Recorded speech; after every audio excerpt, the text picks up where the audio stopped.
Dennis is the director of MIT.Nano. I don't know whether you know about MIT.Nano, but it's 50,000 square feet of a clean space. And I mean, we're talking about 11,000 square feet for Yale, and maybe 10,000 for Harvard, and 85,000 for CMU and many other facilities. MIT take it to another level. And Dennis is the one who actually get it done. And so if you ever go to MIT and see a beautiful glass building, that's his artwork.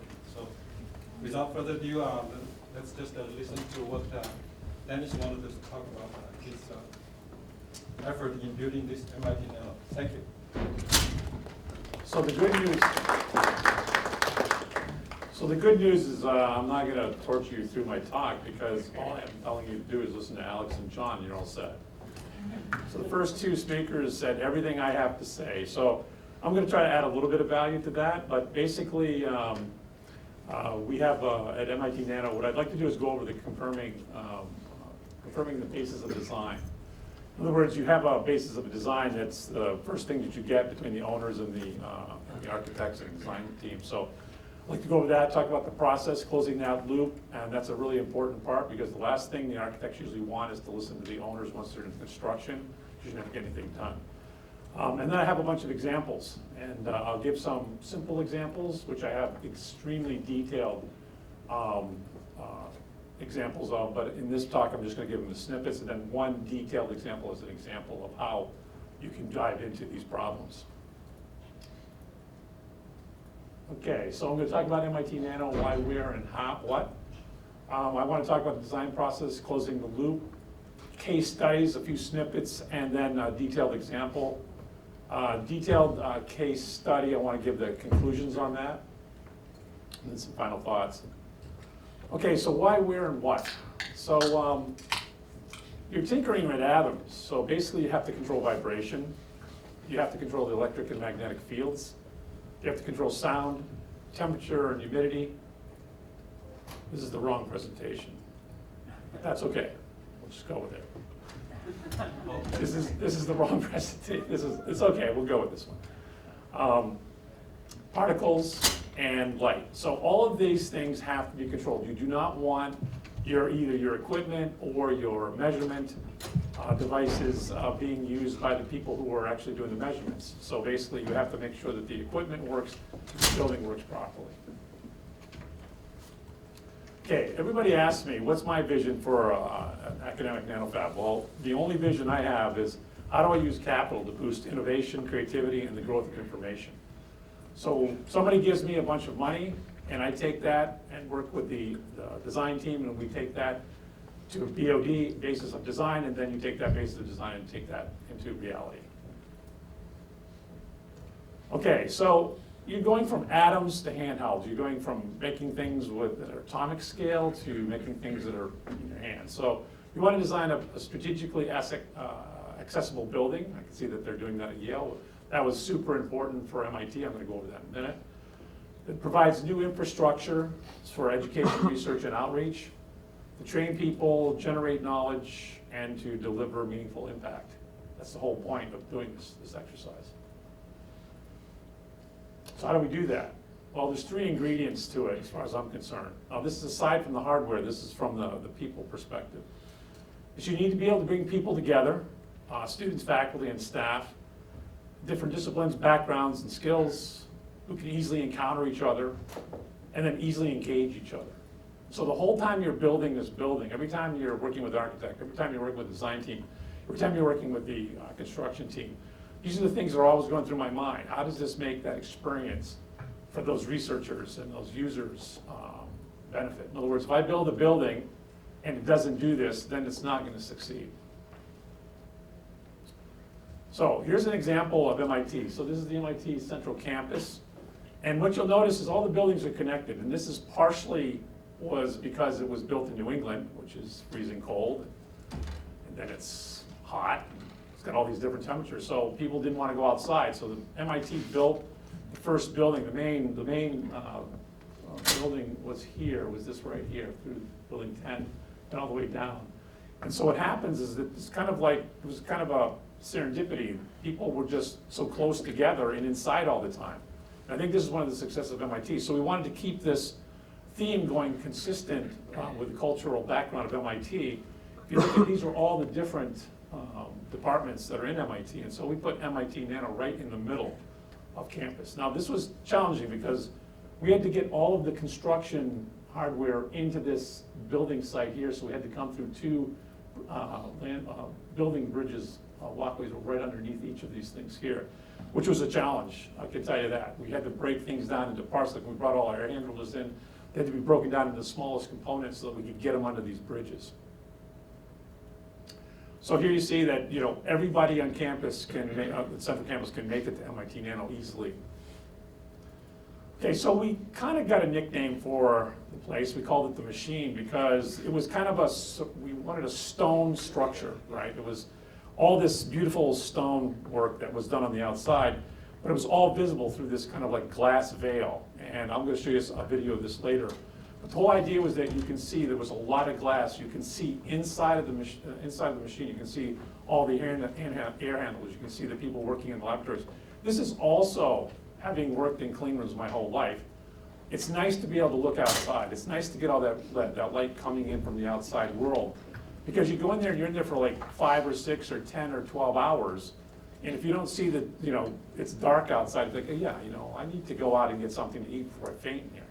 So the idea was to have a beautiful looking structure. And this is contrary to most MITs. If anybody's been to MIT, most of their buildings are concrete. And I hate to say it, but ugly. When I first got there, I grew up in Vermont, and I was, you know, MIT was a place I wanted to go to when I went to grad school. And I was actually born a few miles from this building, which is kind of ironic. But so when I first went to MIT and I looked around, I said, oh my God, this is going to be a big challenge. Anyway, so the next thing is, here's an example of the building in cross section. So we're looking northeast here. And you can see we have the basement for imaging and sub-fab. We have 2 levels of clean room. Jorg said it was 50,000 square feet of clean room roughly. Prototyping and teaching, and then mechanical. And if you want to see how complex this building is, here's an example. This was actually the model that we used on a regular basis. 2, 3, 4 times a week we were flying through this building, looking at all the interferences, looking at how things fit together, looking at how things worked. And it was a giant challenge. It was something that took 4 years to build and then another 4 years to make this thing work. So when we got the building in 2000, we started the construction at the end of 2014. We finished in October of 2018. From 2018 to basically 2022, we took roughly 4,000 systems, 100 computer systems for this building and made it work. And one of the things, the goals was that when we are running the building, we have to do maintenance on it, we don't want to have to take down laboratories, whether they're the instrumentation in the basement or the clean rooms themselves. So one of the things I do is we actually learn and kind of crash the system all the time. So we get the clean rooms running, yep, we crash the clean room, because what we're trying to do is make sure that the building can run long-term without having to do that. So in the beginning, there's a lot of crashes, less and less and less as we go on. All right, so kind of what is MIT? What were the goals, kind of, in terms of what we're trying to do here? Okay, so what are the elements of MIT.Nano? Shared and stewarded laboratory space. As I heard earlier, you know, you're going to spend $250 million on a building. You want to put as many people per square foot as you can in there. So the main goal is to be shared, but there's always a need for what we call private spaces, right? But those spaces, we didn't want to be private, we wanted to be stewarded. What we need is, we own the space, but basically people can be put into those spaces that it's not shared, so it's stewarded. I would say something else too about governance. We spent 2 years working on the governance. Every week, probably 10 of us, working on how this building was going to be run, how we were going to operate the building, who was going to be in control, and so forth. So a lot of the things you heard Alex talk about and John talk about, all those things had better be done before the building is done, because I can tell you, after it's done, and you try to do it then, it's too late. So we have imaging, fabrication, growth, computer-aided environments, Prototyping and packaging. We have public spaces, user-centric integrated operations. The whole building is run by me. And basically what happens is that I'm completely responsible and completely accountable. We don't have any faculty offices in the building. It's only staff who run the building are in the building. And that was by design. We want to make sure that this is looked at as a resource for the entire community, right? Centrally located to all the communities, as I showed you earlier. So what are the functions of MIT.Nano? Education, research, and outreach, enabling innovation through that human friction I was talking about, making the spaces that people can bump into each other, work with each other. Enable fast starts for the new faculty. In other words, what will happen is people will come in that want to build their own clean rooms. They want to have their own space. They want to control their own space. Problem with that is it costs a lot of money because, and I heard somebody talking about, we hadn't decided whether what the classification was going to be, B or H5 for your clean room. I can tell you right now, do not, under any conditions, put a clean room in a B occupancy because you will not be able to run that clean room. You will have problems with chemical deliveries, storage quantities, all those problems. Same thing with faculty. We want to be able to have faculty come into the clean room or come into this building and be able to use it for a low cost per dollar construction cost.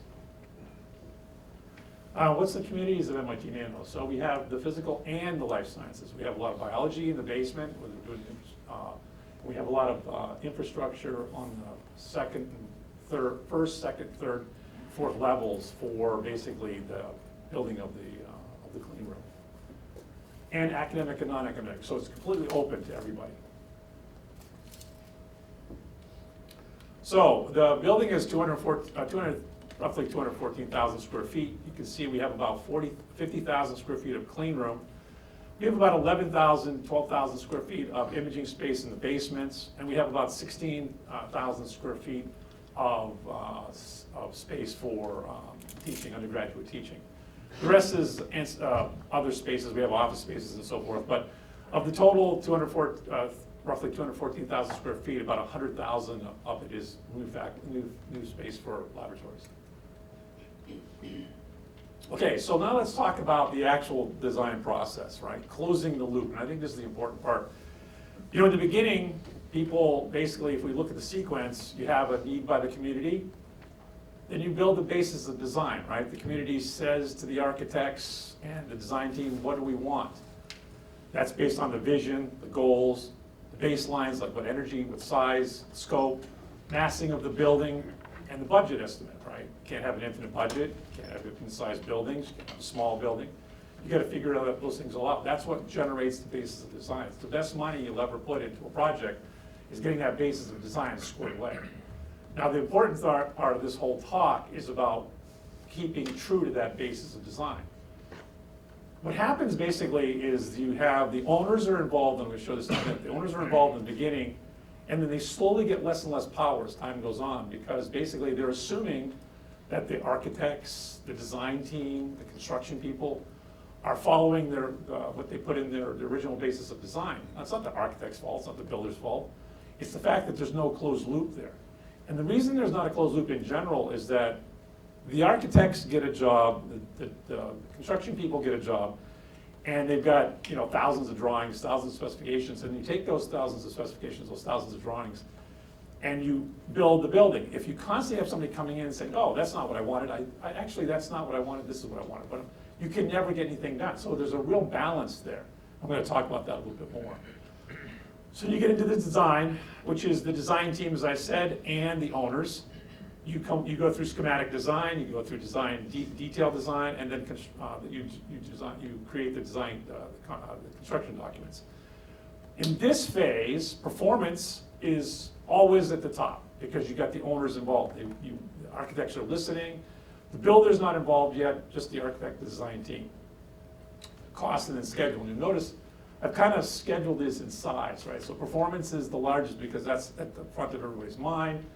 Then cost is important, you're iterating that back and forth, and then they come up with a schedule, right? You get a construction budget, which typically has a guaranteed maximum price, and all the contingencies. I heard 5%. Well, that's good, that's a good contingency.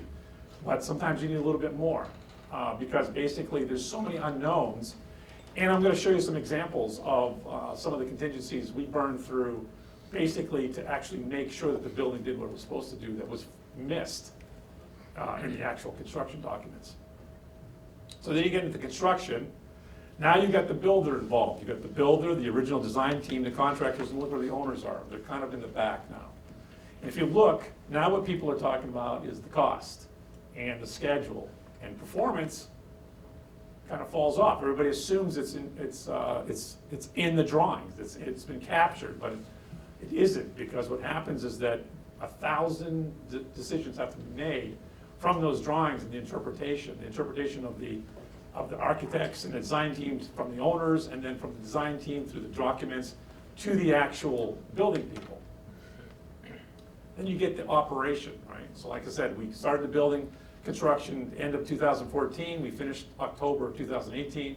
It took us 4 years to get that building running right. And that's not because it wasn't built right or designed right, it's because it just takes time to go through 3,000 or 4,000 systems and make them work. Make all, we had problems with humidity and temperature and all these things, but because the system was designed properly, we were able to actually make it all work. Mostly sequence of operations, various changes in some of the actual construction details. But in general, the building was designed really well. We were able to meet the design expectation by just making sure that we had a really great team. So after the design team and the construction team left, it was between my team and the Department of Facilities.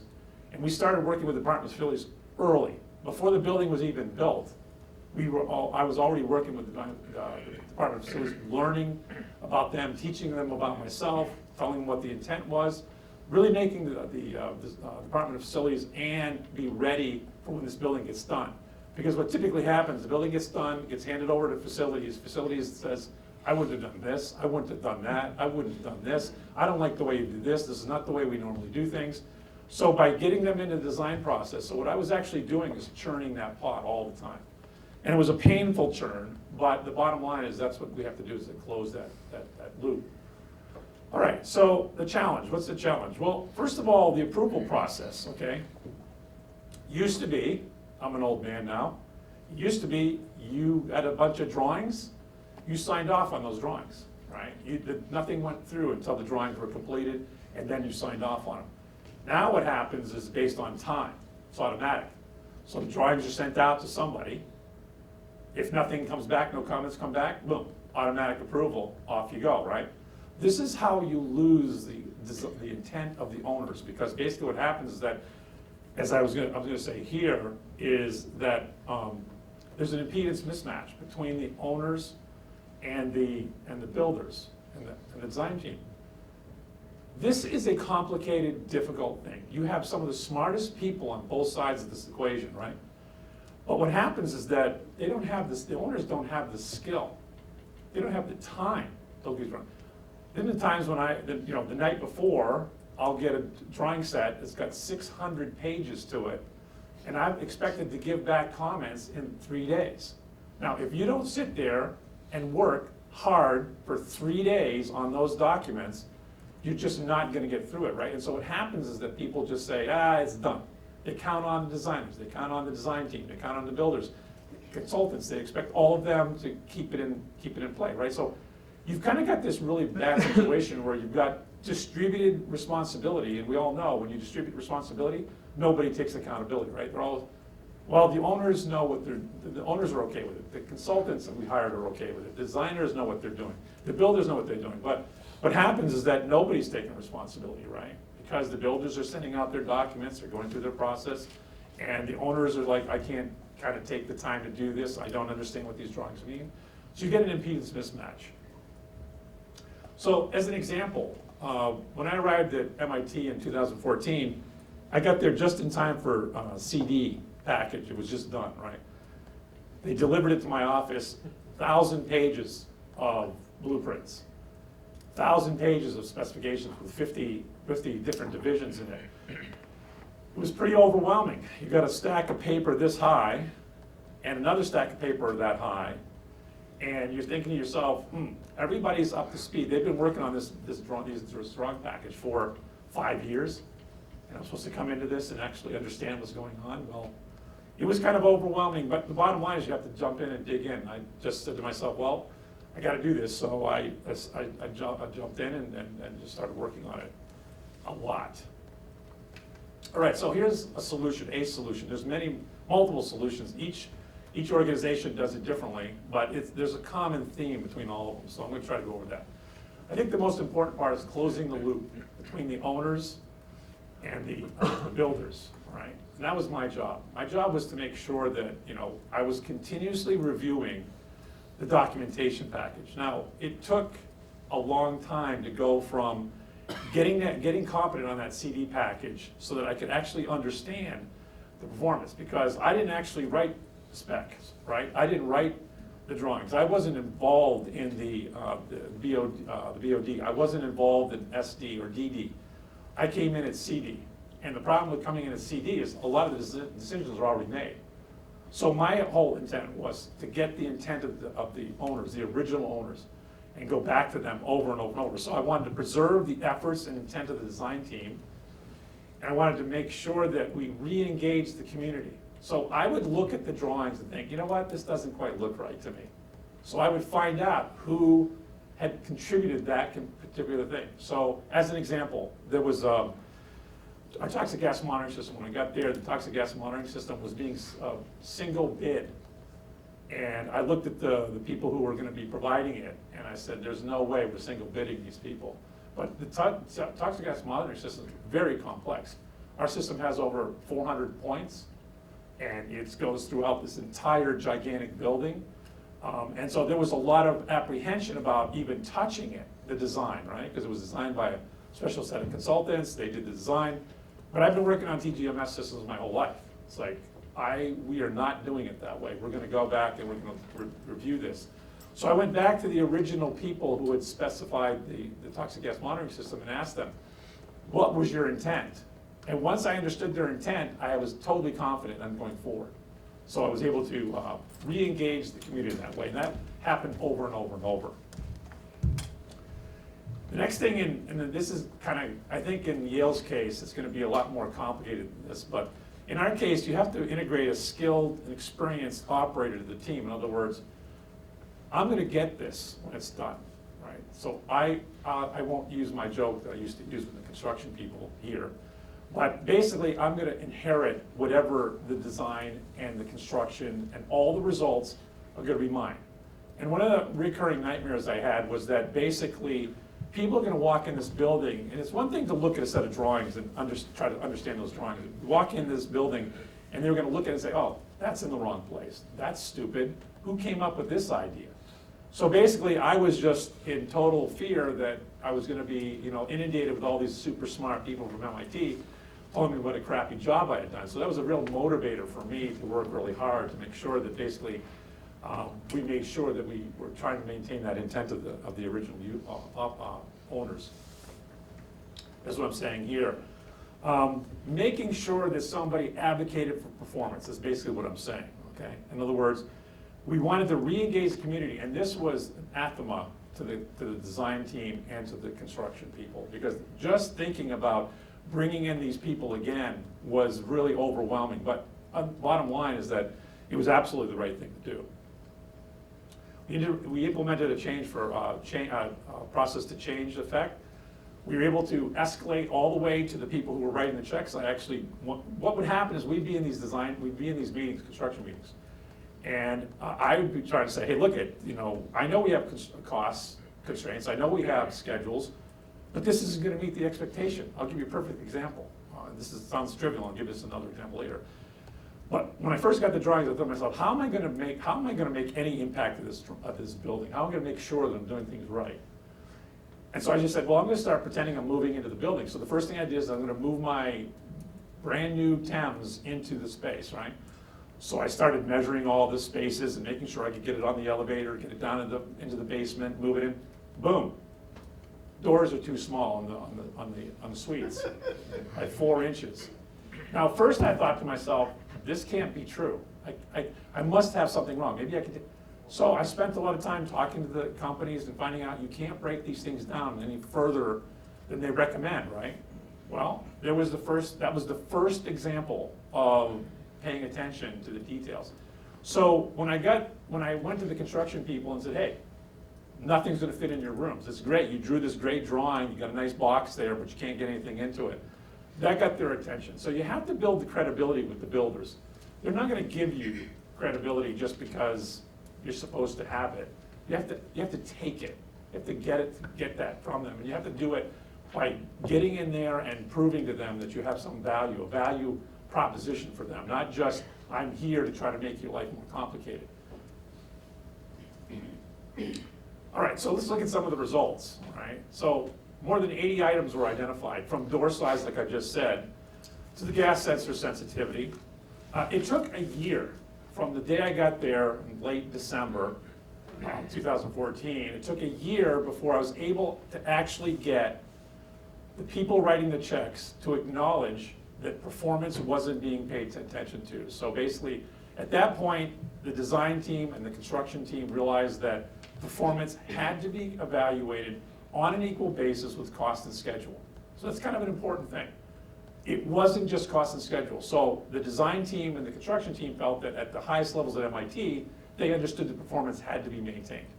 It sounds almost ludicrous to say it, but the point is that when you're just looking at cost and schedule, you think the performance is baked in. It's not. It's not baked in because you have 50 levels of interpretation all the way through that. And if you don't go back and reassess each one of those levels of interpretation, you're going to get what you get, okay?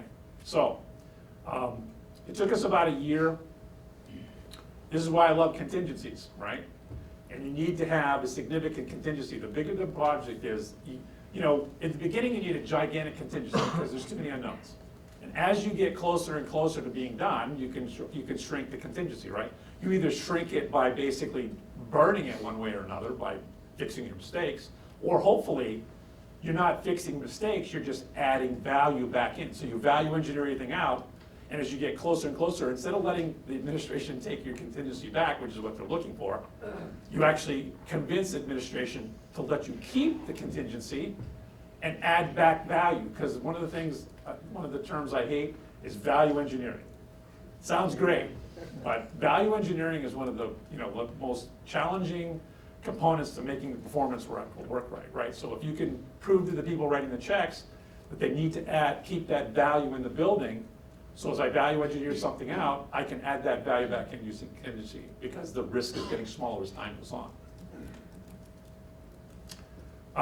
The process is ongoing. It wasn't a one-time thing. It was constant. And like I said, we established a process methodology where performance was on an equal basis with cost and schedule, continuous review of the 100% CD package, and the consulting reports. Here's another thing, okay? Everybody hires consultants. Alex said it, right? It's like, hire smart people. Well, yes, but then read the reports. Okay? Because what happens is you hire these smart people, you think, oh, I got that taken care of. I don't have to worry about it, put it on the shelf. Well, I pull all those reports off and I'm like, the consultant said we're supposed to do A and you're doing B. So why is that? Nobody can answer the question because they ignored the report because the report says something. The thing about consultants is you can hire them and they're going to give you the answer that you're going to specify the boundary conditions, right? They're going to give you an answer within those boundary conditions. They're not going to give you an answer that you're not expecting or you didn't want. They're going to give you pretty much the answer you're looking for. Most of the time consultants are verifying with math and physics and other things what your assumptions were. You want to make sure your assumptions are not poorly placed, right? But a lot of people assume that the consultant is actually going to, come up with an answer and say, oh, you shouldn't do it that way. But that's typically not the way it works. So basically making sure that you're constantly reviewing those consulting reports, constantly reviewing the CD package, and that's a challenge. It's 1,000 pages. For MIT.Nano, it was 1,000 pages. If you don't constantly do it, then you're just gonna, you're gonna miss things. So here's a couple of generalized outcomes, and I'm gonna get into the details in a minute. Abatement. So on these drawings were all these little boxes.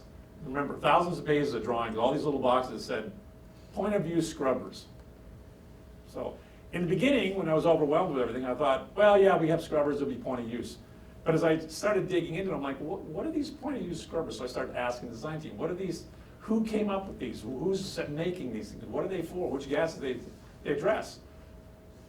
We just put them in there. So you just put the point of use scrubbers in there with no consideration what the gas set was. So the people who designed the gas delivery systems weren't talking to the people who were supposed to be accountable for any kind of abatement or systems. So basically, it turns out I started doing some calculations, and I did that by going back and looking at the old laboratory and looking at all their purchasing for the last 5 years. And what I did is by going back and looking at the purchasing of all their gases like SF6, C4F8, C2F6, chlorine, fluorine, all of the gases, I was able to determine that roughly we were going to be putting about 76,000 metric tons of CO2 equivalent in air because we had no abatement.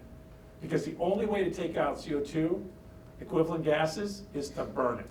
And so there was no gas in the building, there was no water for the gas, for the burner systems, there was no exhaust because the building had been built to very high energy standards by using 1.5 inches of vacuum or static pressure in the exhaust systems. And all the burners need at least 3 inches. So we went back and we were able to convince MIT management to put another $7 million into putting in all those components, right? All the water, all the gas. The gas that came from Cambridge is only 7 inches, so we had to put in boosters to boost it up to 14 inches of pressure so that we could actually get the gas to run in the burner. And the point I'm making here is that there was a great relationship between the people writing the checks, the design team, and the owners. Because basically there was some grease there. That was me. I was kind of the grease. I was irritating people and then getting people to agree with each other. And then go back and irritate those people again, get these people to agree with them, right? So I considered myself a rash. That was what I was. I'm still a rash. Anyway, so, all right. So this is a basic summary of the results. But what I want to do now is I want to give you a couple of snippets, and then I'm going to go into detail. And anybody who knows me knows I'm very detailed, right? And this is a strength and it's a weakness, but I've never been the sharpest pencil in the can, so I have to study and I have to plan. Because if I have any chance of working with smart people, I have to have done my homework. Because if I try to just shoot from the hip, I always lose the argument. So if you hear me just sitting there looking at you, it's because I have no idea what you're talking about or I don't want to say a word. So, okay, so let's look at a couple of snippets here. Floor drains. There were no floor drains in the building. Everybody who has a clean room knows, okay, that if you don't have floor drains and you have water leaks, which you will always have, you're going to do major damage to your building, right? Well, this is why was there no floor drains? Well, it took me months to figure this out. It turns out EHS doesn't want floor drains in the building because they don't want people pouring chemicals down the drain. I go to the EHS people, I say, hey, I can promise you nobody's pouring anything down the drains in this laboratory. So they kind of backed off and said, okay, floor drains. And well, now it's kind of late in the project, right? Because all the structures are in there. So we ended up able to put the floor drains in, but we had to put them in late. So we ended up with new floor drains. Temperature and humidity. There was no contractual, this would be interesting to talk to the architects here. There was no architectural contract that specified the room conditions, right? That was temperature and humidity, vibration, all of these things, nothing in the specifications, nothing in the drawings. It was just like, yeah, we're supposed to have humidity at 45% and temperature is supposed to be 68%, roughly. So I'm like, there's no specification. So there was a big thing. So what we ended up doing is the architects agreed to write a room conditions document that we would work to. In other words, when all the construction people and everybody, we'd work to that document, but there was no guarantee, right? So it was the best we could do with the fact that it had been missed in the beginning. So the fact that there was no specification on room conditions was a shocker to me. But in the end, it worked out okay because everybody worked towards those specifications, right? We had a document talking about what the conditions had to be, but nothing committed to them. Yeah. Then just point out one that people don't usually think of is acoustics. How noisy is it? So Yeah, that there's was a- all there's in a- there. There's an NC no noise criteria, Yep. and, Yep. yeah. I had all those. So basically, we created a document that did acoustics, EMI, vibration, humidity, and temperature for every square foot of that building. And that took a lot to get them to do it, because basically, it was all in the specifications, but nothing was committed to. So basically, it was digging into the specifications, me going back and looking at all the equipment requirements for all the instrumentation, like the TEMS and things like that, bringing those to the architect and saying, look, this is where the room has to be. It has to be plus or minus a tenth of a degree here. The vibration has to be V sub G. The vibration here can be V sub C. So going back and working with the architects, we created a document, and the great thing is the builder was completely committed to doing this correctly. So we were able to actually make that work. TGMS. This was also great. Some of the gases that were in the building didn't have any detection points. It just missed them, okay? Some of the detecting points were the sensitivity of the sensor was at the TLV or the PEL. And some of them, it was worse. So you got a sensor here that says, you know, your TLV is down here and your sensor is up here. So basically, it's not sensitive enough before you're being exposed to the gas, right? That's not a good thing, right? I personally would prefer that the sensor tell me there's a problem before I plop over and die, right? So we basically, in this one, we redesigned the entire system. We redesigned the entire system, and I can tell you, I can talk for hours about TGMS systems, but I won't here. PAHUs, okay? When the design was originally done, for all these pieces of equipment that are in these suites, we have the tool, it takes up all the heat for the tool, but nothing was looked at in terms of the bake out for the tool and all the other things that create heat, like all the electronics are in there. I ended up going back and looking at all the tools, all the latent heat, all of the extra ancillary equipment and everything. So we increased the ability to take out the heat from 17 megabtu per hour to 26. And that was a significant increase. And also what we did is the motors on these are packaged air handling units. They're small air handling, like little air conditioners, except they can be very large air conditioners. These things had to be basically, they had them running wide open, right? So here you have, talk about EMI. We were talking about, do you have EMI in some of these places with the PAHUs and you know, whether you fan filter units? Yes, you do, significant. So what you want to do is you want to run the motors as low as you can so that you don't have this thing running wide open, generating a ton of EMI. So you want to run motors. So we also sized the motors down so that basically we're running in the 30% range as opposed to running at 90% to get the air that we need flowing. A couple more of these. Doors, as I said, the doors were the wrong size. These are special doors, they're acoustic doors. So you can't just, you know, buy them down at Home Depot. You gotta order these things like 10 years in advance. So basically, we ended up, you know, having to resize all the doors by 4 inches. A lot of the doors didn't have glass on them, and I'm a big, you know, responder, I'm a first responder, so basically, we've trained our team to be good first responders. And first thing you want is a lot of glass so you can actually see in before you go in there, right? So we ended up putting a lot of glass and a lot of doors. And here's another thing. So in these imaging suites, they had all metal doors, you know, right beside the elevator. So basically, you know, what's that gonna create? You know, EMI. Every time somebody opens the door, geez, the machine's not working very well today. People have been walking in and out. So we ended up changing all the doors to wooden doors, as they should have been. Of course, we missed a couple. So if you come to MIT.Nano, most of the doors are wood except for a few of them. I threw a tantrum trying to get those changed, but then I said, okay. They said, well, you prove it to us. So I went and did all the measurements. Actually, Jorg and I did all the measurements. And we proved that it didn't make much of a difference. So that was kind of a bad outcome for me. But remember I told you I got credibility? Well, this is me losing credibility.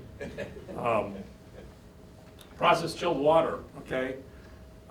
First of all, on the first day, you know, well, first of all, we just didn't have enough process chilled water. They had 30 gallons for the entire set of suites. So there was like 20 tools in there, 20 instruments in there, and they had 30 gallons per minute. Well, I knew right off the bat that wasn't enough, right? So we ended up going through and looking at each drop. We added another, we got it up to 88 gallons per minute. And on the first day, we had a major leak. The whole process chilled water system eventually had to be removed because we made it out of CPVC, which is fabulous. I've used that for, this is the 4th building I've built like this. We've used it every time I've done it. But there was a contamination, and the thing about contamination in CPVC is that you got this thick Schedule 80 pipe, right? Nobody would think that would fail. But what happened is this particular contaminant, when you have a Schedule 80 pipe that's 6 inches in diameter, the water flow along the surface is very slow, right? So contaminants can get on that surface, and then they act as catalysts, and they keep eating through without being consumed. So basically, by the time we got the building, we ended up having to replace all of the pipe with stainless steel pipe. The building was leaking. Literally, we got the building and it was leaking the week after that. I came in and I see this 6-inch pipe that's got water pouring out of it, and I'm thinking, oh, this is not a good start. Anyway, fiberglass rebar. Dennis, question? Yeah. How long had the water been running into this PCW system before it started leaking? Probably 6 months at the most, no more than that. We had to do an extensive study to try to figure out where the contamination had come from, and this is when I learned that CPVC, I didn't, you think CPVC, chemical PVC pipe, would be chemically inert, the chemicals. In actuality, it's not. It's inert to some things, but not to other things. So basically, it was a learning experience for me, too. But we ended up going with stainless steel, but it turned out to be the plasticizers in the filters. They put the wrong plasticizer. This is how trivial something can happen. The filters that go into the water have plasticizers on them, and some have more, some have less, some have none. It turns out that the ones they put in were not the ones that were specified, and they had a lot of plasticizers in them. And those plasticizers would move along these big pipes. We had these big pipes because we wanted low pressure drop as we're delivering the water throughout the building. So you have a big pipe. You think, oh, this is a good idea. Well, yes, but you have very slow moving water along the surface, so that layer between where the water's moving and the water goes to zero, that plasticizer can get on that surface and then just eats through the pipe. We ended up ripping that all out. Fiberglass rebar. One of the biggest benefits for EMI is distance. It's a cube function, right? The further away you get, better off you are. So basically what we did is I had them take out all the steel rebar between the imaging suites and the subfab and replace it with fiberglass, because basically what would happen is that separated out the noisiest part from the quietest part. And then with all the plinths, we put all in fiberglass too, because that gave me another 48 inches of space. So if any energy got into the rebar underneath, it would have 48 inches. I'd have 48 inches of abatement from that. So what you don't want is you don't want the current getting into the rebar in the building, then it couples capacitively to the rebar and the plinth, and then it capacitively couples up into your instrument. EGS, one of the things we did there is that on these imaging suites where you have SF6, we wanted to make sure that we have EGS that just said, hey, you got a problem. Well, I want it to be automatic. You push the EGS and it automatically starts venting the room, right? Well, before it was just like, hey, you got a problem. So we ended up changing those. And again, these are just snippets. All right, so now I want to give you a detailed example. All of those snippets have like 50 pages of work behind them. But I'm going to give you an example of one case, low vapor pressure delivery of gas. Okay, so the first thing is I want to talk about the building, why it's a challenge and what you need to think about. I also want to talk about the actual gas itself, pressure and flow, and I want to talk about heat transfer, and then I'm going to have a conclusion. So the first thing is here's level one. So this is the first level of clean room, and the first thing you can see, there's the bunker. There's where the VMBs are, so you have to connect the gases from the bunker to the VMBs, and then from the VMBs to all the tools. So you got 148 feet, 161 feet, 125 feet, another 65 feet. So then I go up to the third level. This is, remember, we have 2 levels of clean room. There's the bunker on the first level, but I've just outlined it on the second level, third level here. Then there's where the VMBs are. So then again, you get the same basic layout here of spacing. But the third part of that is there's a head space from going from the level 1 where the gases are. That's what we're showing here. This is where the gases are. These are the gas cabinets. Up to level 3 where the VMBs are. So you've got 25 feet of head. So you've got hundreds and hundreds of feet of pipe, 25 feet of head, and lots of devices in between. And you've only got a few PSI of gas, right? So let's look at it. Now, a lot of people will heat the bottle, they'll heat the tube lines, but the problem with that is you're not addressing the core issue here. You've got a low vapor pressure gas, right? So what I asked the design consultants, I want to know what the pressure and flow is at the end of the pipe. And nobody could give me that answer. So I spent about 2 months trying to find somebody that could give me that answer. I talked to the people who make the gas. I talked to all these different gas companies. I talked to consultants. And then I realized why there was a problem. I'm going to get that in a minute. So basically, here's the problem, right? So this is the PSI gauge of the different low vapor pressure gases we have. We have disilane, we get the octafluorobutane, dichlorosilane, PCl3, and silicon tetrachloride. All of them have low vapor pressures, okay, and they easily condense, okay? So that's problem number 1. Problem number 2 is they're all bad actors, right? This is NFPA 4s everywhere, okay? So basically what you have to do is you have to realize, okay, how am I going to deliver this low vapor pressure gas? Code says I have to have either double wall tubing or single wall tubing that's inert, and we're going to talk about that in a minute.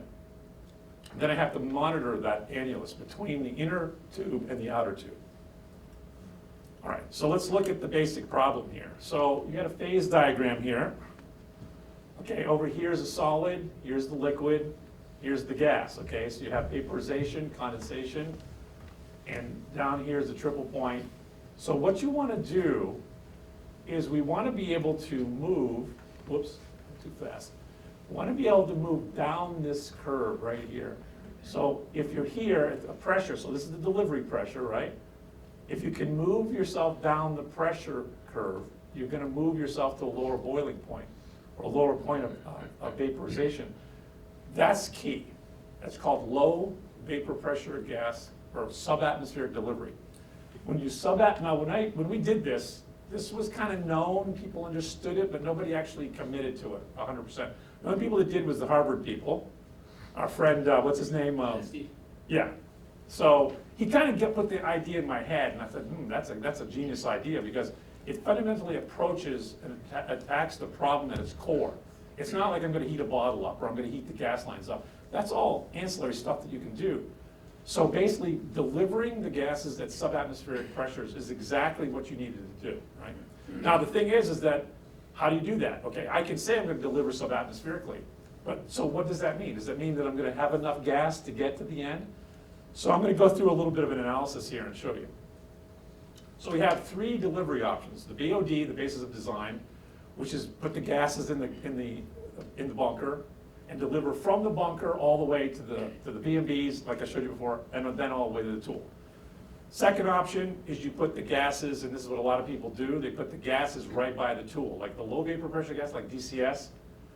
Classically, people put their gas cabinets right beside the tool, so the lines are short and the number of devices are lower.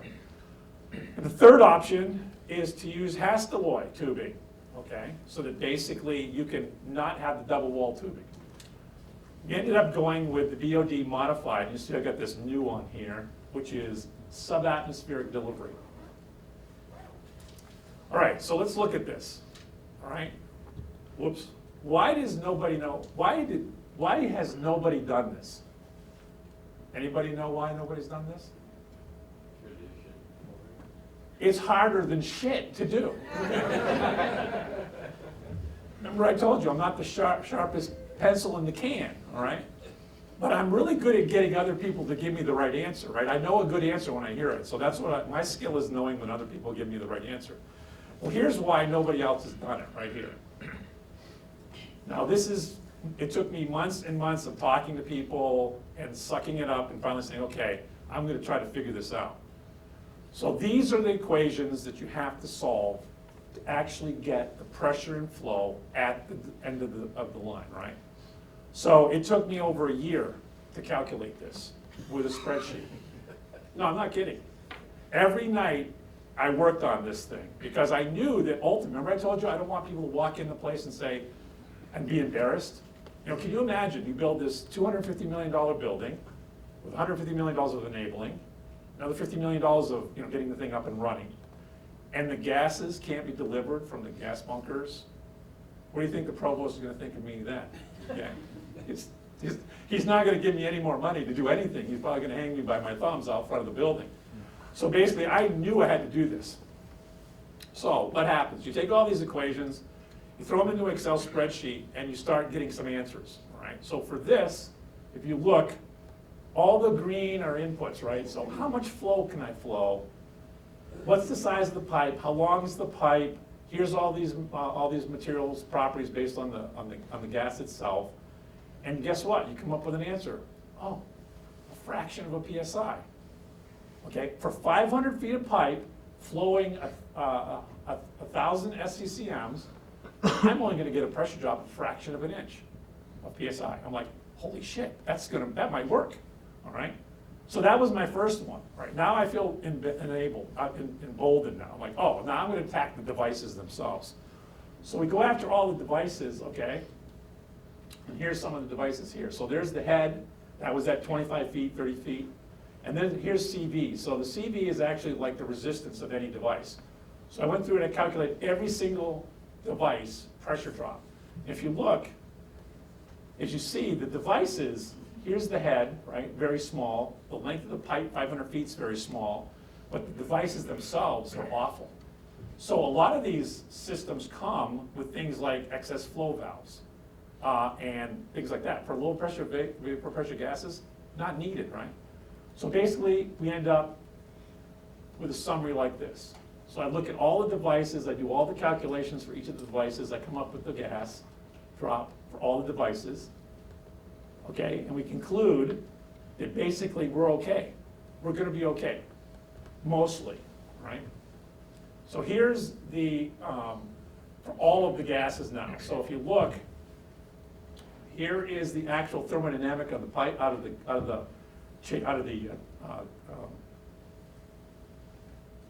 the gas container, okay?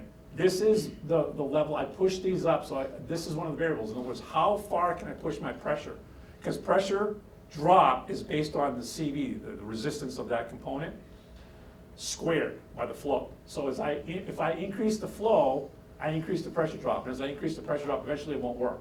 So this is what happens in a lot of places. You first put it in, you got one tool, oh, it works great. Then you put another tool in. Then all of a sudden you start getting condensation. All of a sudden you can't get enough gas. Mass flow controllers are not working. Well, this is why, because this flow right here is critical to what the actual pressure drop is. So the bottom line is the pressure drop across all the tubes compared to the series devices, and the flows allowable are based on the bottle, not on the bottle thermodynamics, because I wanted to make sure that if the bottle couldn't deliver it, doesn't matter what kind of delivery system we have. So here's the actual PIDs of the actual gas cabinets and the VMB. As you can see, basically removing parts, moving parts, changing the CV. We also found out that these were supposed to be spec'd at 3/8 for the pipe diameters, and they were actually on the drawings at 1/4 of an inch. So the diameter of the pipe was too small, all right? So we caught that. But here's an example of taking all of that information and then making a modification to the actual delivery systems for the overall gas delivery system. Okay, now the next thing is heat transfer. So we've determined that we got enough pressure and flow. So I know I have enough flow, I have enough pressure, but I want more. I want a safety factor, right? So we're gonna heat remember I said I don't want to just use heat as my basic reason to get my gas there? Because you want to have, at the gas cabinet, you want to have a low temperature, and you want to have a high temperature at the actual tool. So there's this positive gradient of temperature up from the bottom to the top, right? So to do that, you typically insulate the pipe. This is the outer pipe. I'm doing the cross section here. So you've got double wall pipe, so you're out. Now why was I talking about Hastelloy?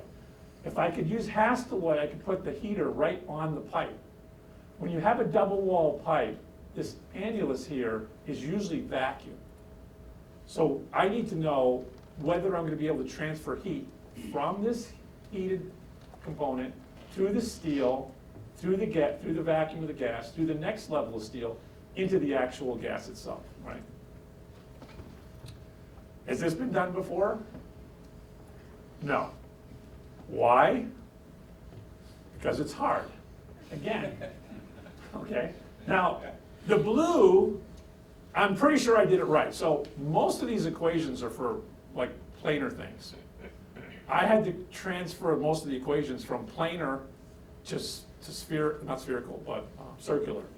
And I'm not the greatest mathematician. I'm not a very good one at all, but the point is that the ones that are red, I'm like a little not sure, right, that that's exactly right. But the ones in blue, I'm pretty good. So I got 2 out of 3. The next one for the solids, okay, same thing. I got 2 out of 3 that I think are pretty much correct. All right, so let's look at that now. So this, what am I going to fill it with? The annulus. What gas do I want to use in that annulus, right? Well, helium has the best heat transfer coefficient. That's what the HTC, heat transfer coefficient, versus pressure. So the thing you want to look at is if you have a small gap, 1 micron, okay, 1 micron, it's all linear, right? Because if you think about 2 surfaces, helium's down here, it takes up some heat, goes directly to the surface, it doesn't bump into anything else. But as they get further and further apart, and as the pressure goes up, they bump into each other. So then you get this flattening. So here, if you can keep the thing close together, but I can't. The 2 annuluses are set by the manufacturer. So I have to be somewhere in this range here of 800 microns. All right, so let's look at now how that comes out. So this is per linear foot what the actual temperatures of the individual components are going to be. Whoops, let me go back. So that's the temperature of the gas. Now remember, I'm putting 100 degrees, I'm making the outside tube 100 degrees. What's the gas going to be? 60.2. I'm starting at 60 degrees, so I've raised it 2/10 of a degree in 80 seconds. That's not looking too good. The next thing is the boundary layer. So you've got the gas itself, you've got the boundary layer. That's also not looking very good. Then you got the inner wall of the inner tube. Then you got the outer wall of the inner tube. Then you got the outer wall of the inner tube, then the inner wall of the outer tube. And that's where that gas transfer, where helium is, in between. So you want to transfer heat from the outer surface of the stainless steel, through the conduction of the steel, through the gas, into the next wall, through that wall, into the boundary layer, and into the gas. Anybody think this is working? No, that's not working. Because this gas is at basically the same temperature I put it in. That's not going to work. Now, this is the way most systems work. Most double wall tubing people use vacuum. And there's a reason for that, but this is never going to work, right? All right, so now let's put some gas in there. This is looking great. Now, when I first came up with this calculation, it was completely wrong, didn't work. So there was, I found this chemist at MIT. The great thing about MIT and any other university is there's all these really smart people around. So I brought my calculations to this really smart guy and showed it to him. And I have these spreadsheets that are like just thousands and thousands of calculations and blah, blah, blah. He took one look at my output and he goes, oh, you're in the wrong regime. You need to be in turbulent regime. I'm like, oh, really? So I just changed one number and bang, this chart came out. I'm like, holy shit, this is working now. So anyway, I never took another look at this. I just said, you know what, this works, and I'm done with it, you know. So here's an example. So here's the gas. Now remember, this is per foot, all right? So it's gonna keep going up in temperature. So that's the gas right there, 61 degrees. That's the boundary layer, 71 degrees. That's the inner wall. Now that's the most important wall. That's the inner temperature. That's the temperature of the inner wall, okay, of the inner tube, the one that's contacting the gas. That's the outer wall of the inner tube. That's the inner wall of the outer tube, and that's the actual end of that. So basically, the temperature, if we go back just one, if you look here, this temperature right here, 93, 94 degrees, is above all the boiling points for all the gases except for silicon tech. That's the only one that didn't meet it. So that was the one I was concerned wouldn't happen. But we have a temperature now, so now I know it's gonna, pretty much it's gonna work, right?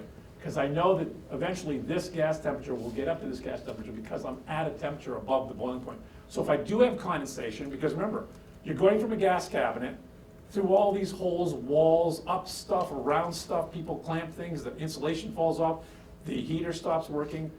You have to have the ability to make sure that that whole wall works. And when that wall works, basically what will happen is that gas will come up to that temperature. Okay, so these are conclusions for that. Pressure drop, we're good, perfect. Heat transfer, we're good there too. Process gas, except for silicon tet, although we actually did get silicon tet to work. All of them are going to work. The boundary layers are are working in terms of transferring the gas. The design, as I showed you, we took parts off, moved parts around, removed parts, and I can tell you now, after 4 years, we have most of our low vapor pressure gases that have been put in, including silicon tet, all working. Subatmospherically delivered. We don't have them anywhere near 100 degrees. We have them like 30 degrees, so we're doing really well there. So I avoided being embarrassed when we got the building running and the gas is flowing and the tool's working.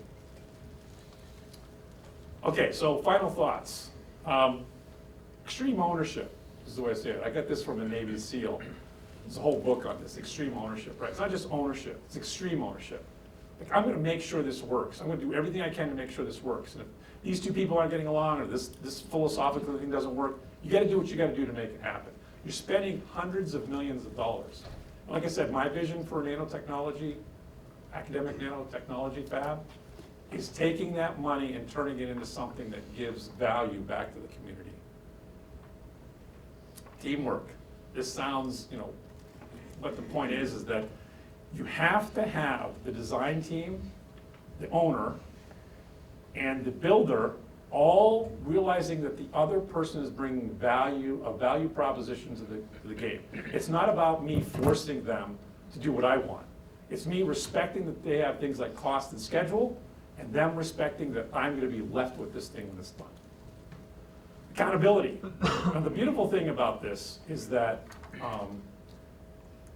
the accountability, when you have a great team and you have respect for each other, that accountability actually comes automatically. People want to have a good outcome. And when you have that situation, what happens is that people on the team, right from the bottom all the way to the top, really want that to work. So accountability comes along kind of for free. And of course, what I've been saying forever, performance, cost, and schedule balance, right? You have to balance those. I have to respect the cost and schedule pressures. They have to respect that my job is to make sure that the performance of this building is right. All right, so that's pretty much the end of my talk here, but I have a little video. I'm gonna just run this. How much time do I have? I'm over? Yeah. Okay. Then I'm just gonna run this for a second here. See if it runs here. Whoops, didn't run. Okay, forget it. It's a beautiful building.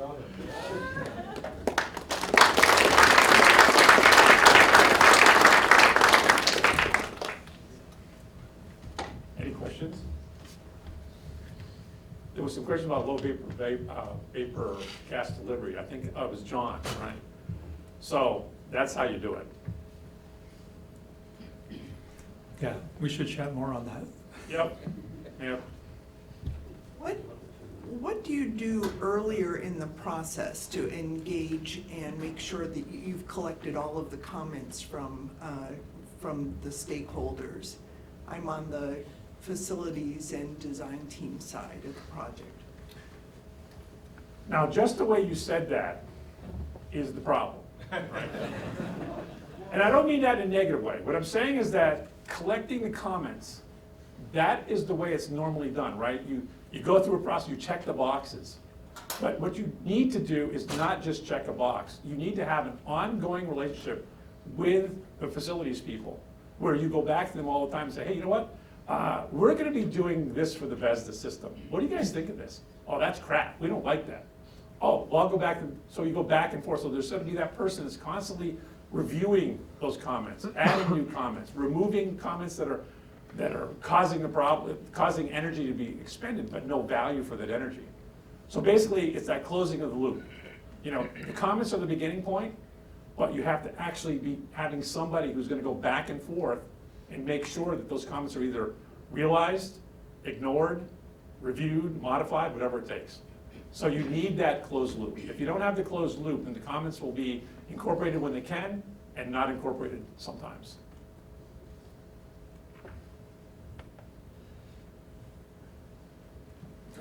Just to follow up on that, I think you throw a comment in, you see that there's a problem, and then it goes to this black box, right? So again, closing that loop, but seeing that it actually got done.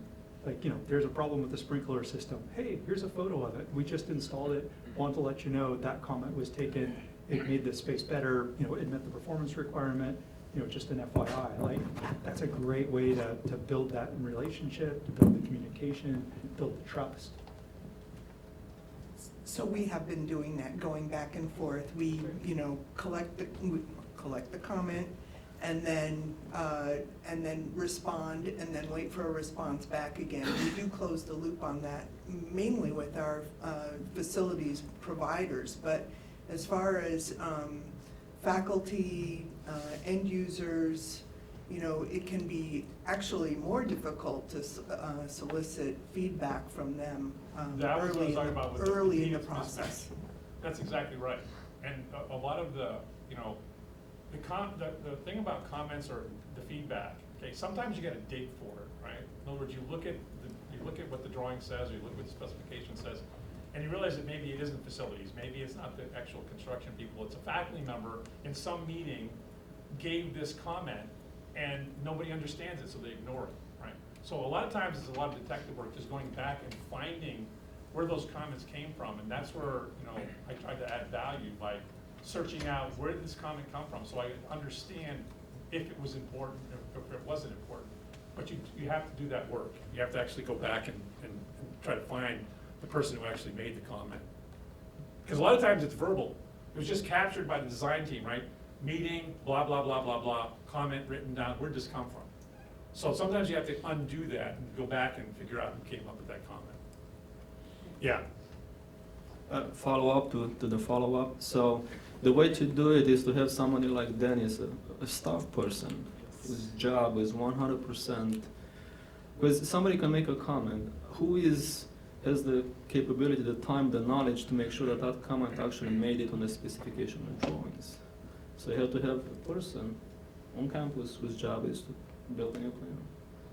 If you listen what Dennis did, that's what what he did. He made it work. Others too. You gotta be the rash. Somebody's gotta be the rash. With that, I think we're, sorry, Ray.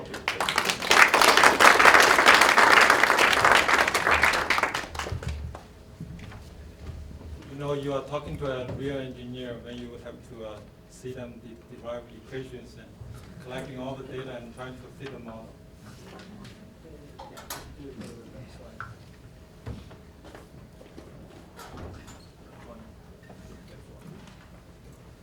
Which mic is that? So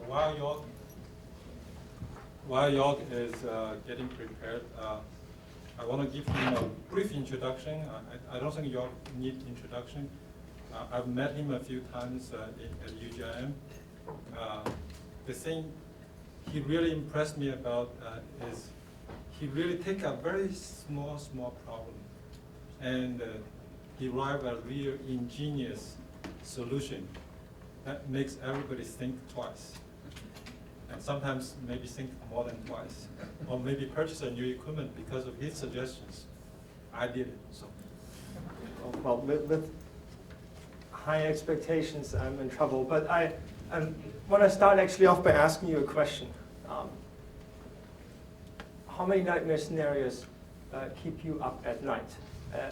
This is tough, so we're going to make it multiple choice. I give you 4 choices here. Show of hands. Pick the one that's closest to your preference. A, anybody? Those that don't sleep. Okay, B, 1. Nobody, 1. Okay, C, 3. All right, and 10, D. Okay, good. The actual answer is E, N, where this could be quite a large number. And at the end of this presentation, we're here to help, so you recognize that the correct answer actually ends up being N plus 3, because we'll add a little bit to that mix. Now, I'm going to talk a little bit about sort of anecdotes on reducing anecdotal evidence here, and other words, why measuring your building actually matters. So my name is Jorg Scholvin. I'm with MIT.Nano. I've been here since 2018. And this is really more of a side project, right? I work in the fab, but I also enjoy tinkering and measuring things. And vibration seems to have lots of ground to measurements and other things. So let's get started, though, with our first nightmare scenario, rumors. Okay, rumors are a terrible thing to have in the lab, especially when there's smart people involved and people that are sort of quantitative. Okay, so here's an example of that. This actually happened just a couple of weeks ago. We've installed a new evaporator, and you can see it over there. It's fairly close to one of the imaging rooms where we have the Cleanroom SEM. And guess what happened? Well, the tool gets installed. We power it up, and the next day the SEM users are starting to complain about noisy images. So anybody has a hunch of what's happening here? Just shout it out loud. High voltage supply.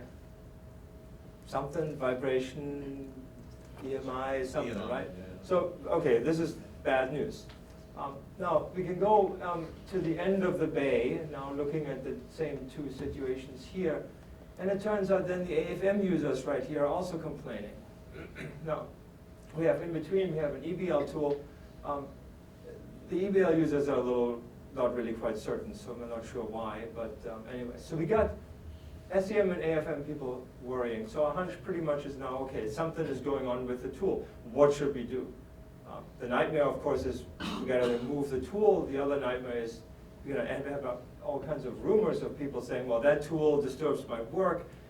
Not only are these rumors problematic, but they also pit very different user groups against each other, right? Because they're not all in the same group, in the same team.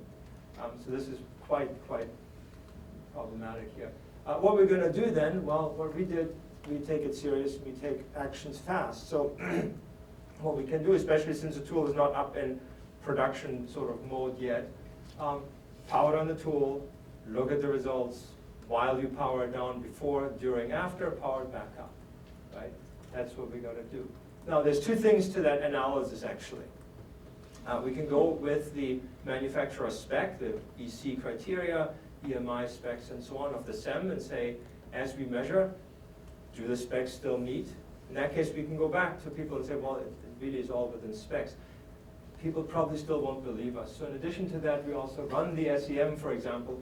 During the whole process, someone is sitting there, looks at the images and says, well, fuzzy, fuzzy, fuzzy, fuzzy, nothing has changed. It can't be the tool. Right? So what we found, all parameters here are in spec, nothing is off. It actually doesn't even look different as we run measurements from before the tool being up to being shut down to going back online again. And also no detectable change in the image quality. So what does that mean? It really can't be the new tool.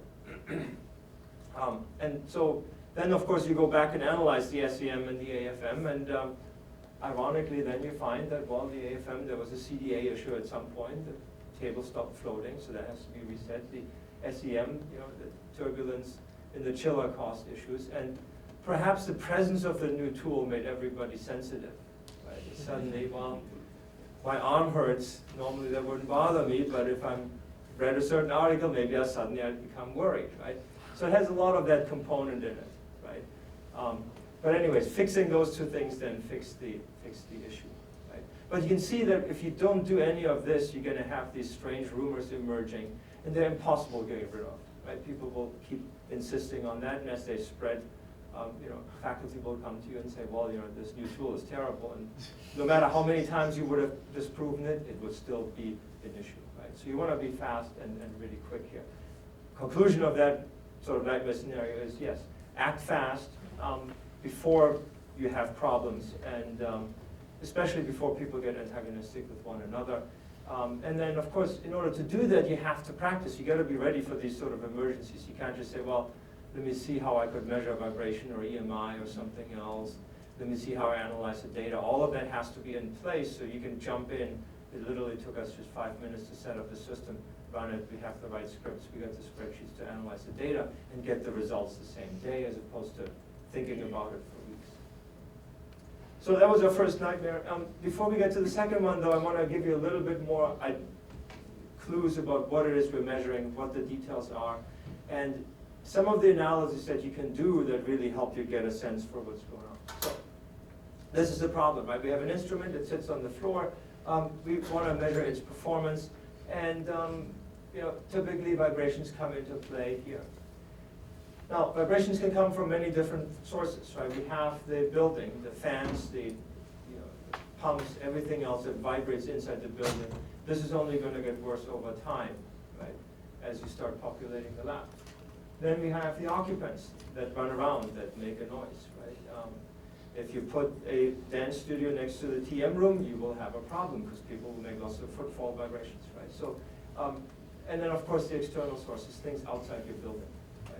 The area, your city, your highways, your trains, whatever else is running by. Some things you have control over, others you don't have control over, right? Some things you can design away, others you just have to live with. All of this, of course, you can measure. You can put a vibration sensor, a seismic sensor onto the floor, figure out what's going on. And if that becomes a problem, put a vibration isolation system in.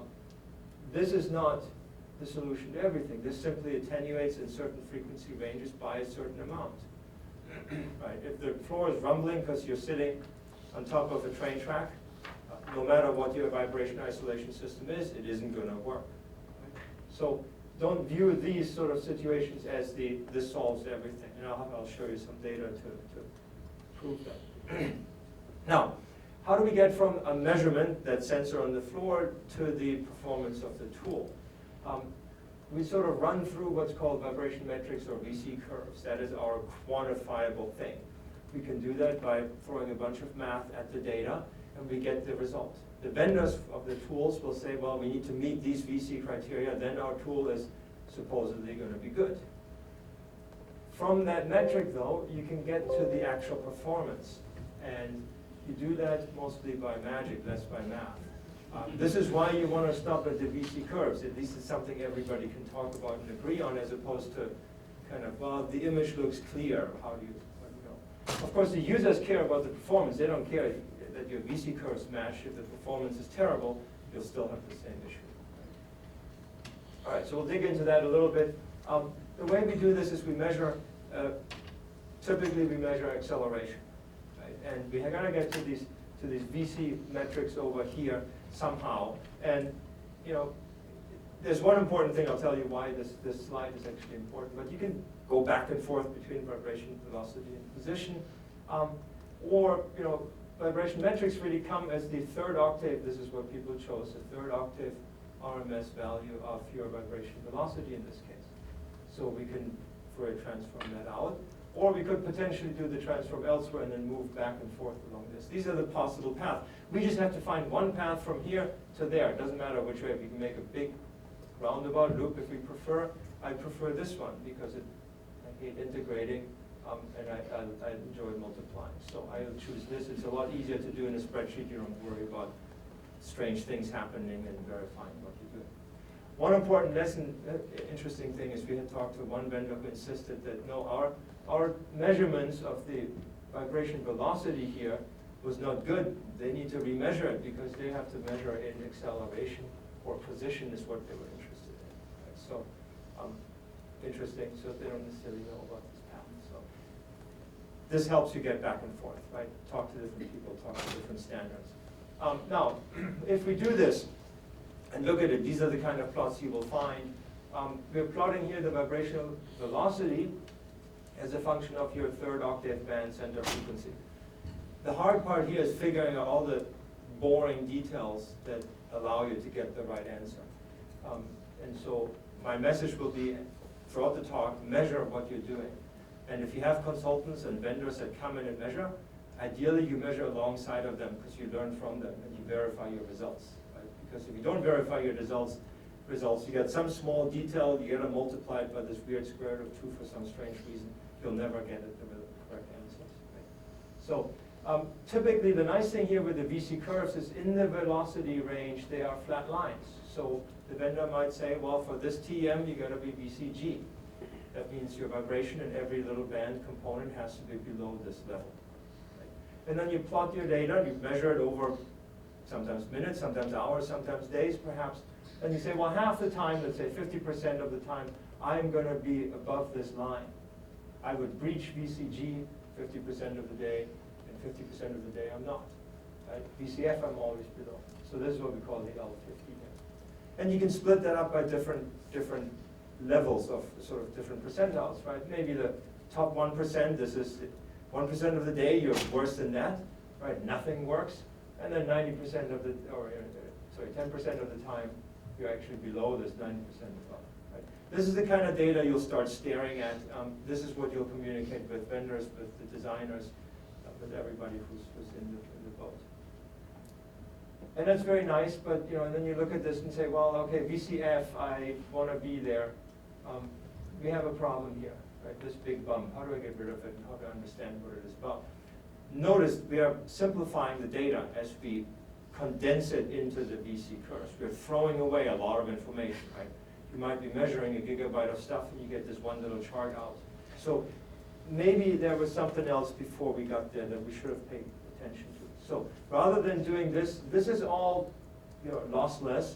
This is the lossy part, right? This is where you average and just say, well, this is it.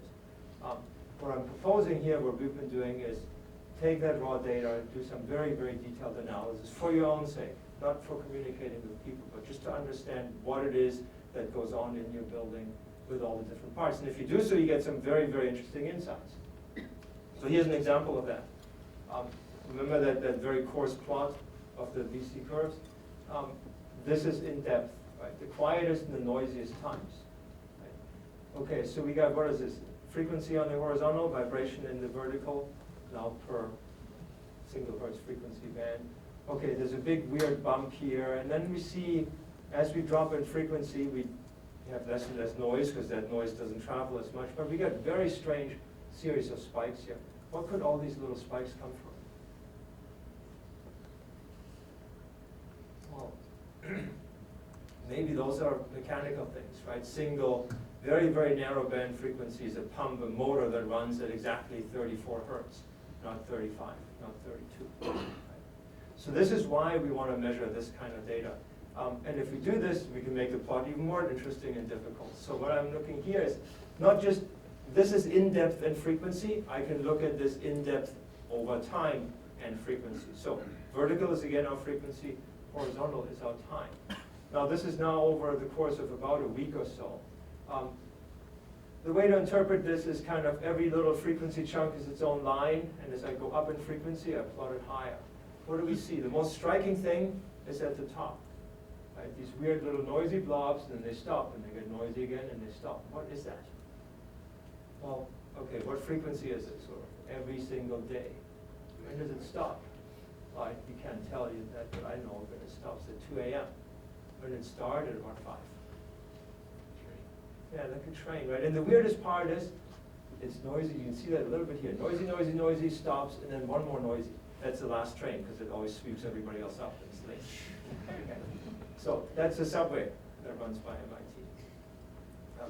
When you're in the basement, you can hear it, you can feel it, and you can also measure it from EMI.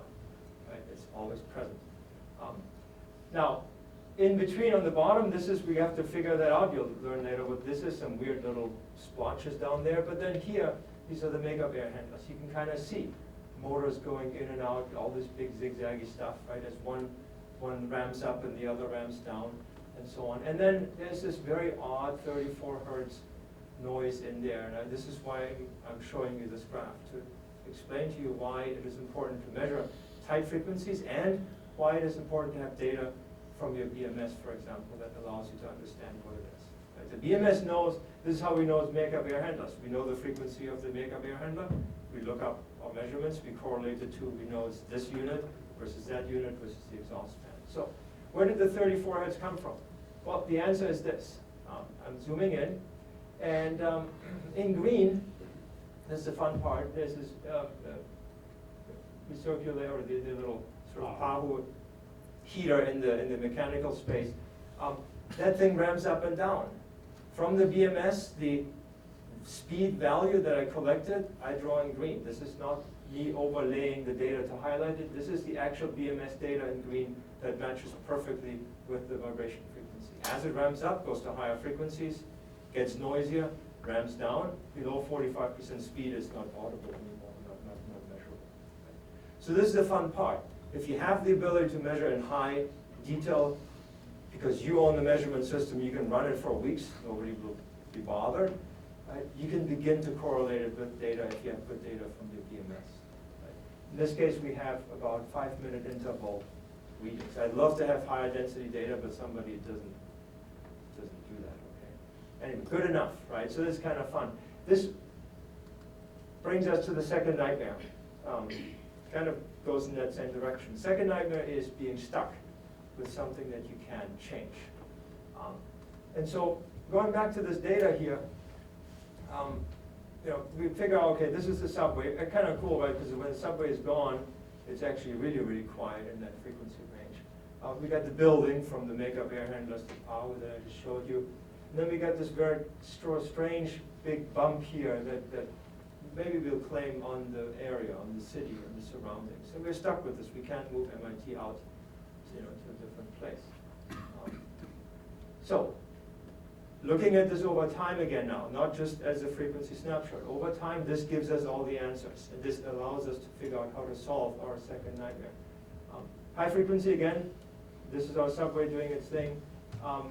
The mid-frequency is a muddled mess. I'm looking at 6 to 30 hertz, so all of the systems are lumped in. I don't have enough resolution in this view. But then on the low frequency end, we've asked people, where does it come from? A colleague elsewhere in Cambridge suggested it is a river. Other people have suggested it's the wind, and so if you ask long enough, it's going to be the stars or the seasons or something else. But turns out if I focus between 2 and 3 hertz, I will discover the following. Does this look like the stars, the wind, the river? No. It is daily reoccurrence of some kind. It has patterns. It is also less busy on the weekends. That's not the river. Right? So something else is going on that is a certain activity that looks a little bit more like kind of daily activity. Not as striking as the subway. The subway starts and it stops. Okay, sometimes it just stops, but anyway, most of the time it stops when it's supposed to.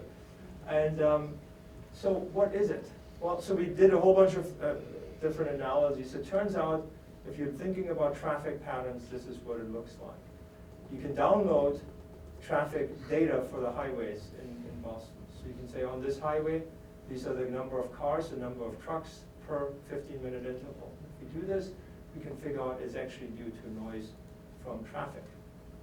Now, what I'm showing you here is the final result. In blue, these are vibration measurements. This is the data I showed you from before. In red is the overlaid data from the traffic, scaled to size, but otherwise identical. Right? About 3,000 trucks per hour in the busy seasons. Now, we get lucky here. Well, not lucky because Windows rebooted, so I lost some days measurements.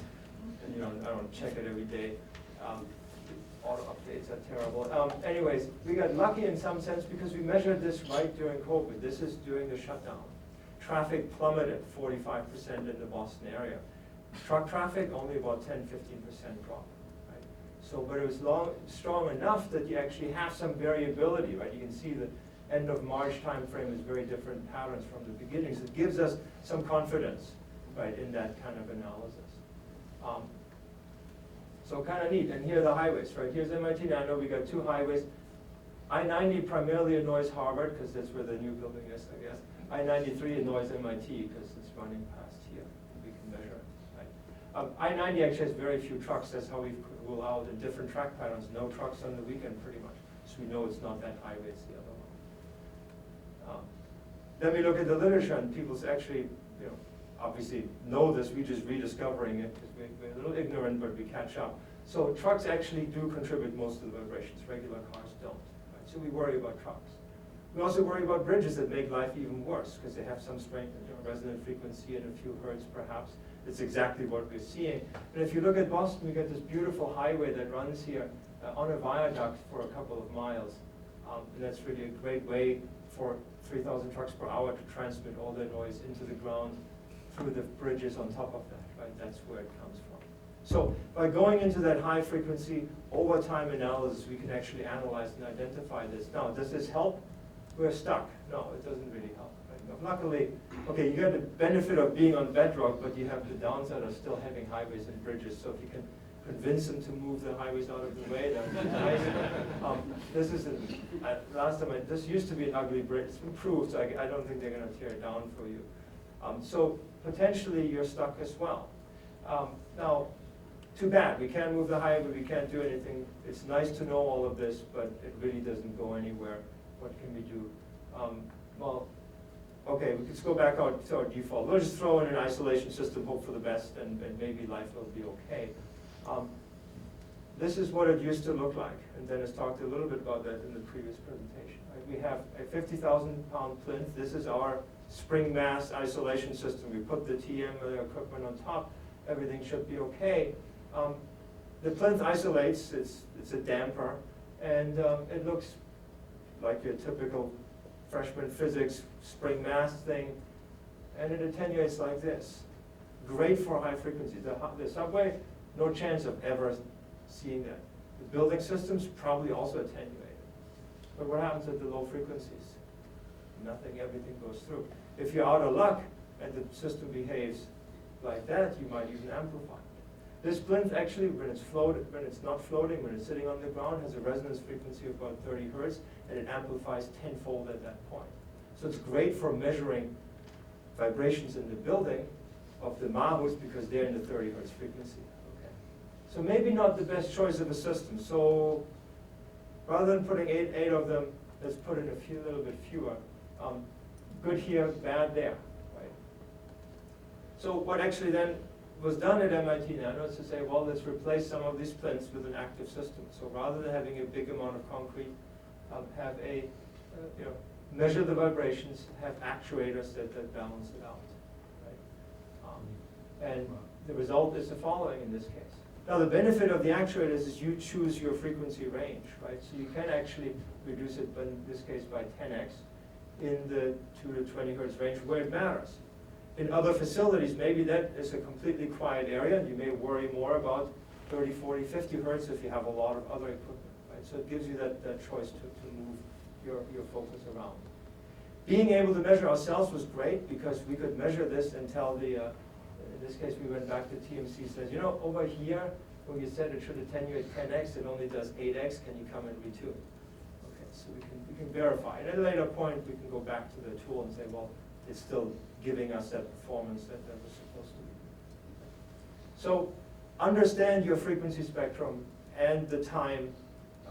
You might be stuck, but you have options, right? You have options like this that allow you to act and ideally resolve those before you actually build the plinth, because if you have to chisel that one out, it's not as pleasant. If you have to chisel multiple out, it's even worse.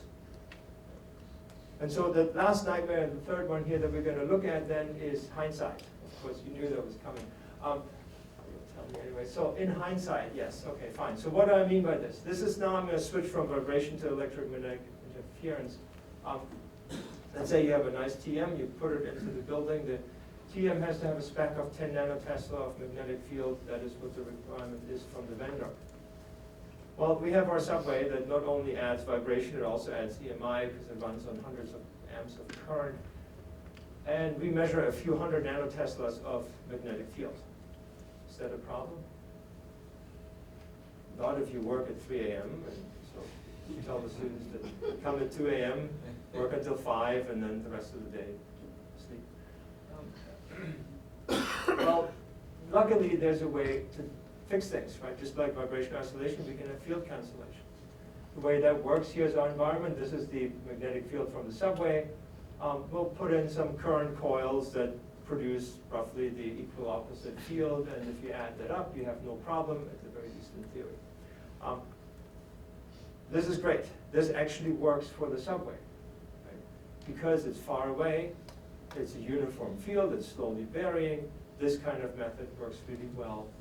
So we don't really have issues from the subway. How about an elevator or a door? Well, those are not far away, they're nearby. And because of that, the fields are likely going to be non-uniform, right? And they very quickly vary. One thing about how to cancel magnetic fields is you can't put you're going to measure it and counteract it, right? It's like your noise cancellation headset. The problem is that the measurement cannot take place where it matters, which is in the middle of the tool. So imagine I have a noise cancelling headset, but I put the microphones to pick up what needs to be canceled. I put them over there in the corner. Okay. What can I cancel out? I can't cancel this corner of people out as you chatter because my microphone is over there.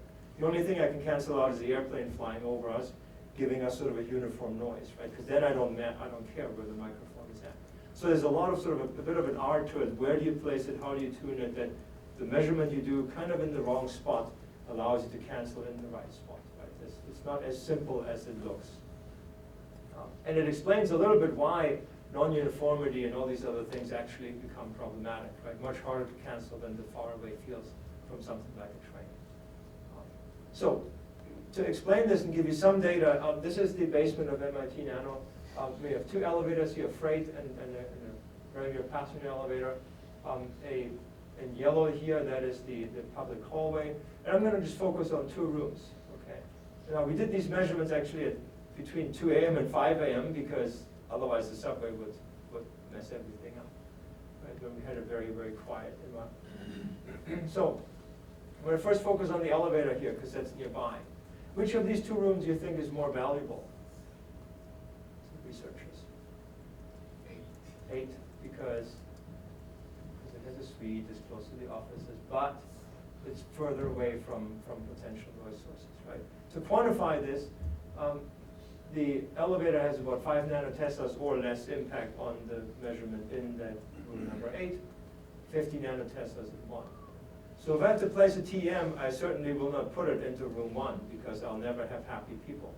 Right? On top of that, this is the public elevator, right? People come and go all the time. You can't even tell them only show up at 6 a.m. Yeah. Is the elevator shielded? I don't think so, no. No. Did you also measure DC shift?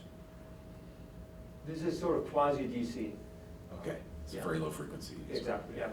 We're looking at, this is where the subway is interesting because it's kind of, the field is stable, but every now and then it just goes to a different level, right? That's the DC. So we didn't look at, there's not 60 hertz or it's really very, very slow.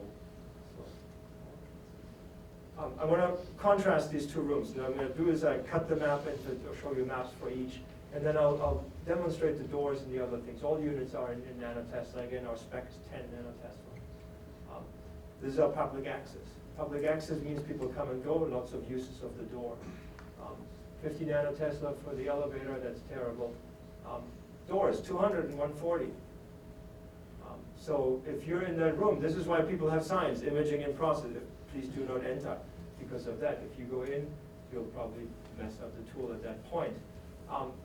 So that's understood, and that's easy to control because you control the access. Whoever runs the tool isn't going to go in the middle of the run. What's not so easy to control is the neighboring room. Still blowing the spec here, right? 46 and 77. Right? Now, this makes it worse. You can go back here. You can see the door is right next to the other door, right? So think about that a little bit, where to place your doors and what tool goes in. Luckily, the 3rd room over, we're quiet. and everything is good. What is more problematic actually are the public hallways here, 72. Right? If this is your public door and you get every 5 minutes somebody comes through, you would never be able to get any good measurements in a TM here. Right? Now, you can put tools in that only need vibration isolation and you're perfectly happy, right? Because you don't care about the EMI. On the room number 8 here, a little bit of a bigger map because there's more stuff that we measured.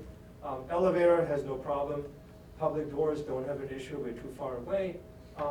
Again, suite and room doors, obviously as expected, are noisy. And again, we see the same issue here with the individual doors in neighboring suites potentially contributing, right? So that's an important thought, because if you put a high value tool in one suite and have a highly frequent, let's say a very common use SEM in the other one, and people always go in and out, in and out, in and out, will that create a problem? Right? Maybe if these, I believe, I don't know which ones of these are the leftover metal doors that Dennis talked about. I forgot, but I believe the ones on in here may have been, but I'm not going to claim that because I don't fully know. So some considerations here to think about, right? How do you arrange the tools in such a way that they're shielded from the rest of the building, hopefully not next to the elevator. Maybe you can still move the elevator, right? We could move it, but there's no space, it's stuck there. We can't really change that. So understand your noise profile, right? Figure out how to place your high value tools in the right place. Know what to do with the spaces that aren't quite as valuable. And then even the neighboring doors could potentially matter, right? So keep that in mind, that can result in unhappy customers. So hopefully throughout this talk then I was able to convince you that we're going from n to n+3, but perhaps in reality, knowing that if you measure enough before, during, and after, really maybe that number can be cut, and along the same route with those type of analyses, hopefully your other scenarios also will be reduced. So maybe we're back down to n/2, which would be an improvement. I got a couple of conclusions here, but they're pretty much capturing what I talked throughout. The common theme is have someone dedicated to measure what is going on. It takes time to learn that, so the earlier you start it, the better. You can, in addition to that, tools that are coming to your building, you can measure those sites before so you can compare. Because sometimes people might say, well, I got to move this tool that nobody really wants in the building. I got to move that in because my current space is too noisy. You can go there and measure and say, no, it's actually not noisy, right? Because people want to move tools into new buildings and new spaces. It's just more attractive than being in the old lab. Right? So anyway, for the roomers, be fast. Have practice before so you're ready to go and handle those emergencies. When you're stuck, sometimes you're not really. You can choose the right system. That can be a tricky decision, but there's often ways to mitigate. The earlier you figure that out, the better it is, obviously, because you might actually modify. For instance, with that power that we had in the hallway, how do we get that 34 hertz noise down? By shifting the sequence of operations. So it wouldn't turn on. There was a second one that was not causing problems as much because it's further away. Run both of them, run one versus the other.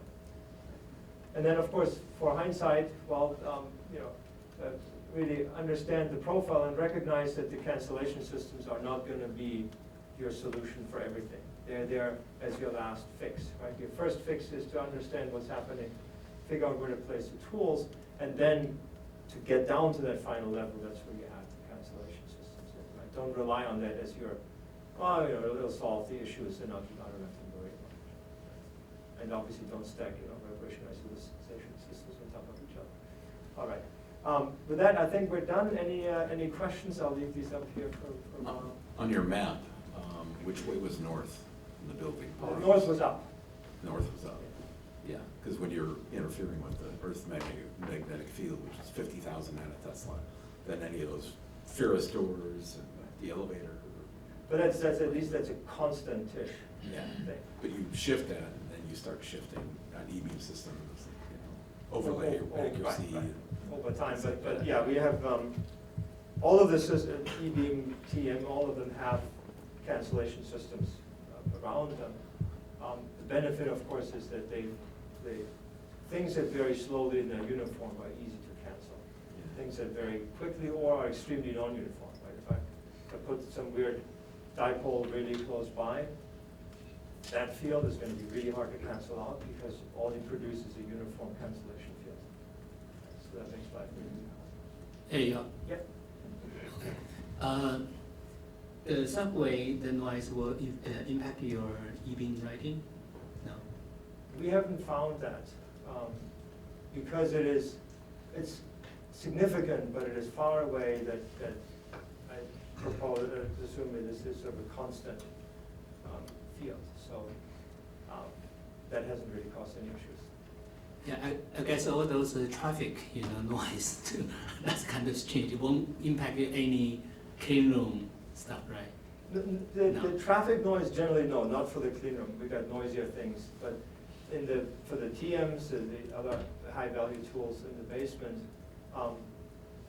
because we can cancel that frequency band of the traffic. If we can't do that, if it was sitting on a plinth, the tools wouldn't meet spec, right? So we buy a $5 million TEM, put it on the plinth, and there might be an issue.